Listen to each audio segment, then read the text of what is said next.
This first diagram, we give our life to Jesus. We step into this life of privilege, but we get discipled into the church and into ministry, and we miss the many gifts that are imparted to us when we're born again. This happens because our gifts, abilities, our talents, our callings are recognized by others, and we connect naturally with the cause of the church. We're told what we can do for God rather than what God has done for us. See, discipled into Christ means dying to self, and dying to self means suffering. And this isn't a popular message.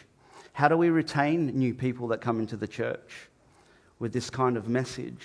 And so we see that it's important to create an excitement and get an all-in commitment from people, and a commitment to service, because, of course, people want to help the disadvantaged, the vulnerable, the homeless.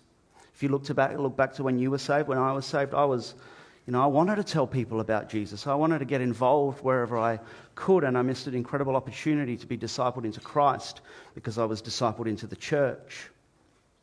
We want to naturally help. But as a result, we buy into the cause of the church, but we don't pay the ultimate price to be intimate with Christ and with each other. Yes, united in the cause, but without any roots.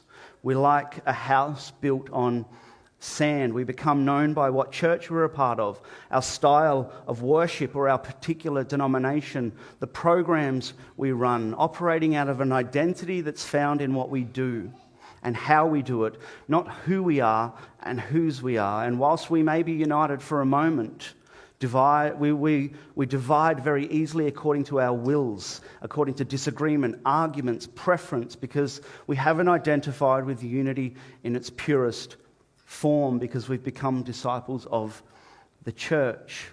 The programs, the peoples and the pews. We become focused on building church, making empires, getting bums on seats instead of advancing the kingdom of God by making disciples, which is our commission.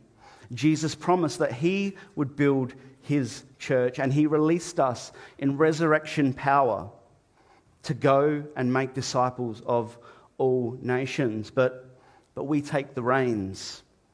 We take on his role to build, and we have no healthy discipleship in our lives, in our churches, because we've neglected it. The glory is in the numbers, not in the spiritual depth and revelation and becoming one with Christ and with each other.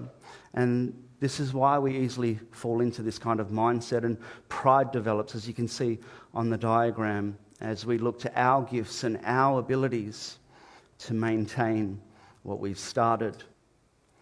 Out of that pride comes a false humility, which simply put is doing things in our own strength and our own ability and saying that it's for the glory of God, whilst we secretly take the credit, and we're wanting others to see our effort and our talents and our gifts. And it's in this place that the life of privilege becomes a life of struggle as we bypass the cross. Our service is in fact self-effort as we don't look to the finished work of what Christ has done. And it breaks down over time because we can't maintain it. And we start to take on the form of slaves, being driven into the ground rather than sons and daughters of privilege.